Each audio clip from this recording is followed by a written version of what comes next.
This is an introduction to epistemology, an area of philosophy where we study the nature of knowledge, the nature of beliefs, how we form beliefs, and I'm also going to include some arguments related to skepticism, just as an initial discussion of how we form beliefs and what is rational to believe. Now, since it's the study of knowledge, that's what epistemology is, there are different uses of the term know, and we should differentiate these. One is performance. So you know how to do something like hit a backhand or tie your shoes or do a flip. That is a task that you're capable of doing. We use the word know for that. Another is acquaintance, being familiar with a person or a place. So you might say, I know my way around campus, for example. Another use of the term, and this doesn't fit well at all with philosophy, what we're talking about typically in epistemology, but sometimes people use the word know when they actually mean they believe something really strongly or they're extremely confident about something.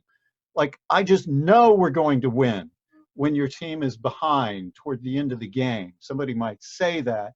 They just know they're going to win. Well, really what they're meaning there is that really confident their team's going to pull it out. That's not really knowledge in the sense that we are using in the discussion of epistemology. Instead, what we want to talk about is knowledge in the sense of knowing a proposition, knowing a statement that can be true or false. I am watching this video. This is a true statement. That is the kind of thing you could know. I am currently riding horseback. That is a false statement, something that you could know if it were true, the kind of thing that can be true or false. Of course, unlike imperatives, shut the door, or interrogatives, like what are we doing now? Those kinds of statements are not true and false, but what we're talking about are propositions that can be true or false. What is it to know something that is a proposition? Let's consider necessary and sufficient conditions. The criteria is such that if X is a Z, then X has Y, that would be a necessary condition. So we're identifying Y as a necessary condition when X is a Z. We know that it has to also have the characteristic Y. Now, the other way around, if we're talking about sufficient conditions, if X has Y, then X is a Z. In that case, having the characteristic Y is sufficient for X to be a Z. So this allows us to have a thorough understanding of a concept when we know the necessary and sufficient conditions. So let's apply this concept a little bit so that we are very clear on what's going on. Let's consider the necessary and sufficient conditions for being a bachelor. Well, what would that involve? Well, we know a bachelor would be a male, and we know that a bachelor would be unmarried. And just to be a little more precise, we wouldn't call a 9-year-old who was a male and unmarried a bachelor, so we can add adult. So we might say that a bachelor is an unmarried adult male. And if someone is an unmarried adult male, then they are a bachelor. And if someone's a bachelor, then they are an unmarried adult male. And so we have the connection going both ways. That means we have a necessary and sufficient condition for being a bachelor. Now, I've put square up on the screen, hoping that you might be thinking about what the necessary and sufficient conditions for being a square are. Well, the sides have to be the same length. It has to be four-sided. If you're particular in geometry, you might call it a plane figure. And the angles have to be right angles. So we would have an equilateral, four-sided plane figure with all right angles. So if something is a square, it has all of those characteristics. They are all necessary.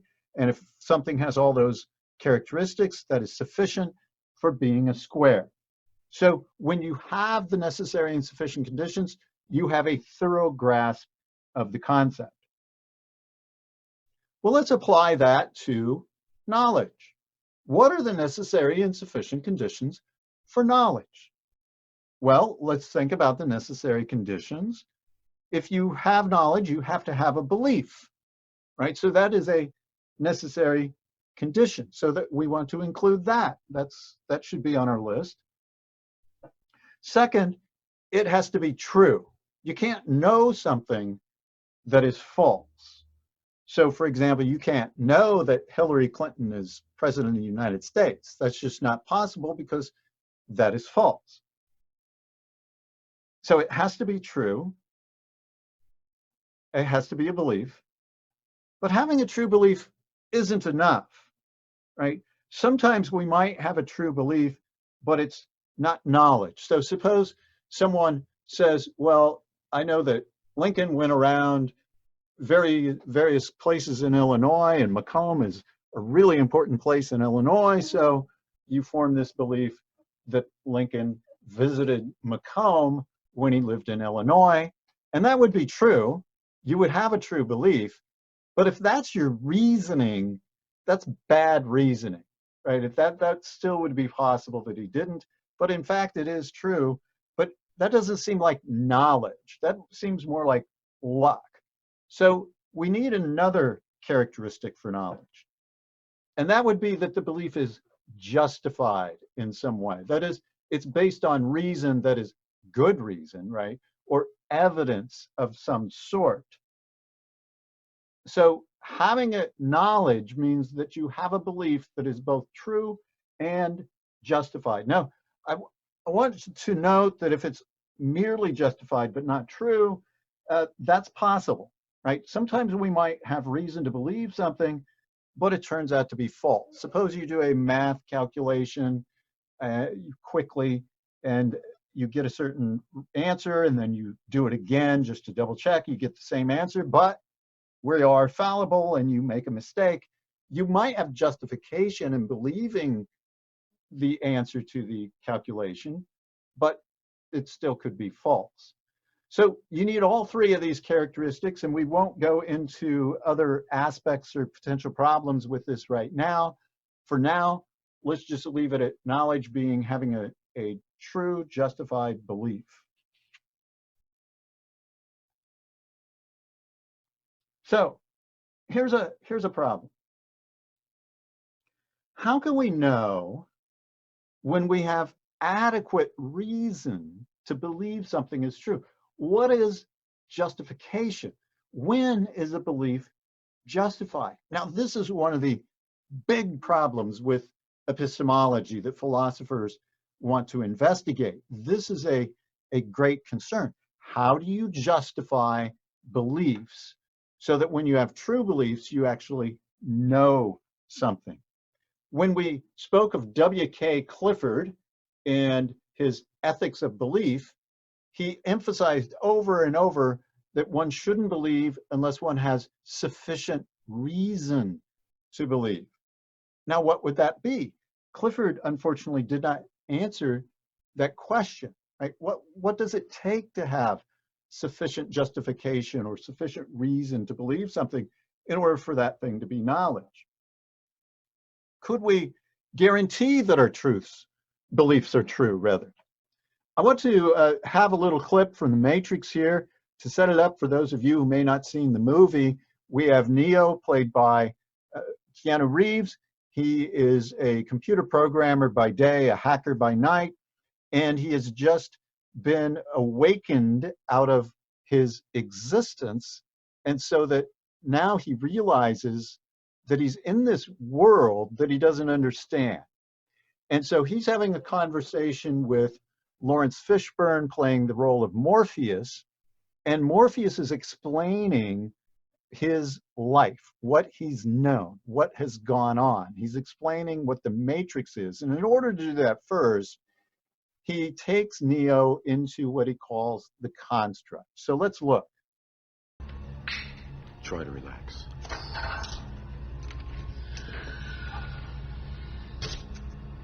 This will feel a little weird.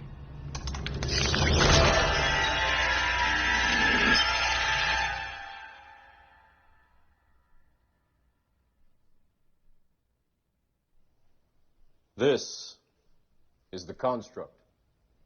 It's our loading program. We can load anything from clothing to equipment, weapons, training simulations, anything we need. Right now, we're inside a computer program? Is it really so hard to believe? Your clothes are different, the plugs in your arms and head are gone. Your hair has changed. Your appearance now is what we call residual self-image. It is the mental projection of your digital self. This isn't real. What is real? How do you define real?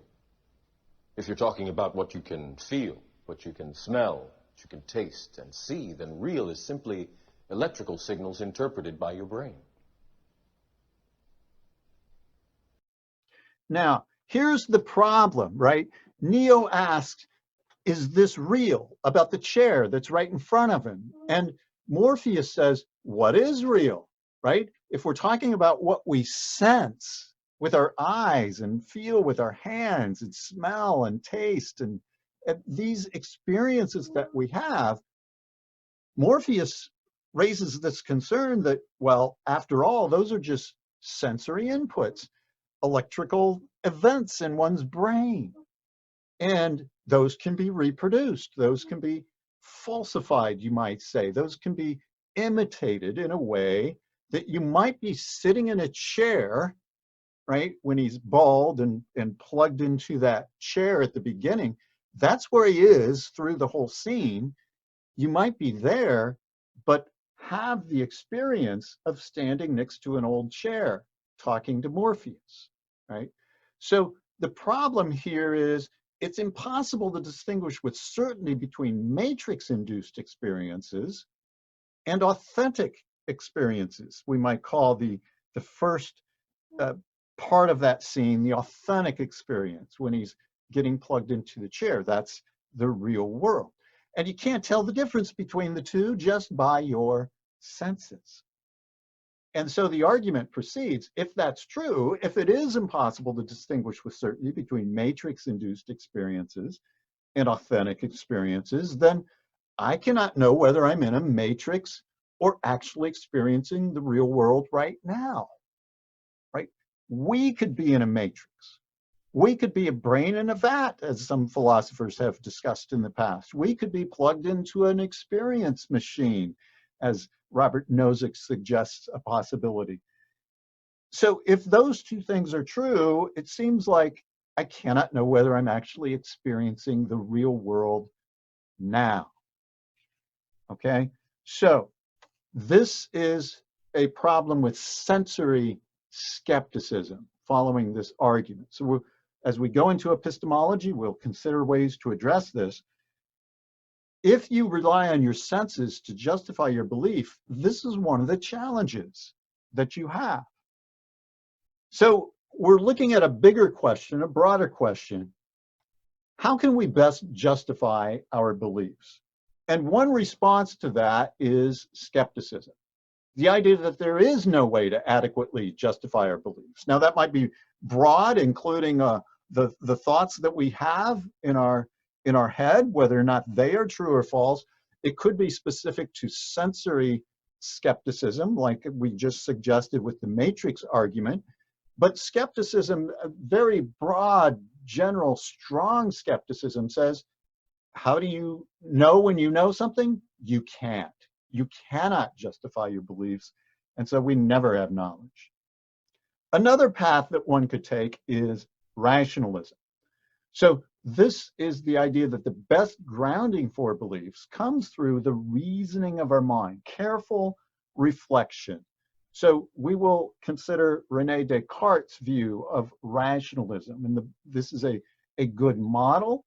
It's the kind of inquiry we use in mathematics and, of course, broad areas of philosophy.